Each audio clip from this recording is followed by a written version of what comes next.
तो भविष्यवाणी साहित्य में लिखा है कि युग परिवर्तन में 1.5 लाख भक्तों की बहुत अहम भूमिका होने जा रही है। इनमें से 12,108 ऐसे भक्त होंगे जो कि जब तक एक स्थान पर एकत्र नहीं होंगे तब तक भगवान की लीला आरंभ नहीं होने वाली है। इनमें से 3,000 भक्त ऐसे हैं जो स्वयं सिद्ध हैं और 108 भक्त ऐसे हैं जो स्वयं प्रभु के रूप ही होंगे। इससे आगे की संख्या के बारे में अभी कुछ बताया नहीं गया है। अब सबसे बड़ा प्रश्न ये है कि आजकल कल्कि के नाम पर इतने सारे जो अवतार सामने आ रहे हैं वे आखिर कौन है, ये तो भगवान ही जाने।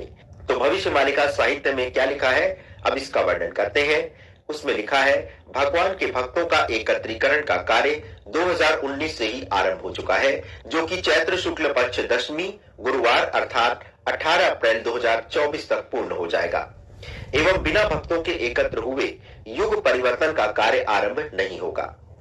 तो इस अनुसार देखा जाए तो भयंकर विनाश लीला 18 अप्रैल 2024 के बाद से ही आरंभ हो सकती है।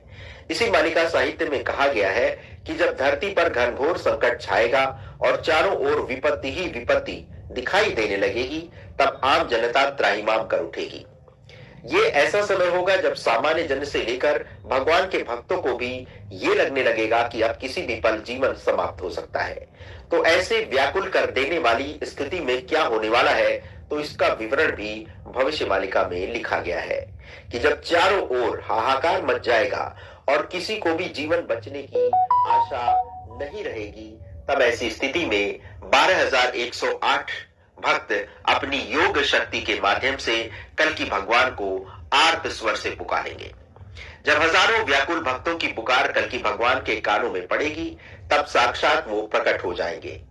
अब सबसे बड़ा प्रश्न ये है कि आखिर इतना कोलाहल पैदा करने वाली कौन सी स्थिति हो सकती है जिसमें किसी को भी अपना जीवन बचने की आशा ना दिखे।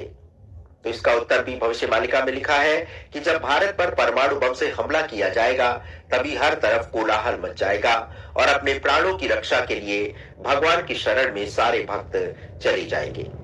वैसे भगवान के प्रकट होने की ये एक स्थिति तो व्यक्त की गई है, किंतु ये सुनिश्चित नहीं किया जा सकता कि भगवान इसी कालखंड में प्रकट हो जाएंगे। वैसे जब परमाणु हमला होगा तो भारत की सत्ता को चलाना भी एक गंभीर चुनौती होगी, और जब हर ओर आग बरस रही होगी तो क्या आमजन और क्या सत्ताधारी नेता सभी अपने अपने प्राण बचाने हेतु भागेंगे। तो ऐसे समय में राजा की कुर्सी पर बैठने की स्थिति नहीं रहेगी, एवं जब कोई देश का नेतृत्व करने वाला ही नहीं रहेगा, तो ऐसे समय में भगवान को ही देश की बागडोर संभालनी होगी। यदि ये परमाणु हमला दिल्ली में होता है तो ये स्थिति और भी अराजक हो सकती है, क्योंकि जब राजधानी ही आपदा से पीड़ित हो जाएगी तो फिर वहां से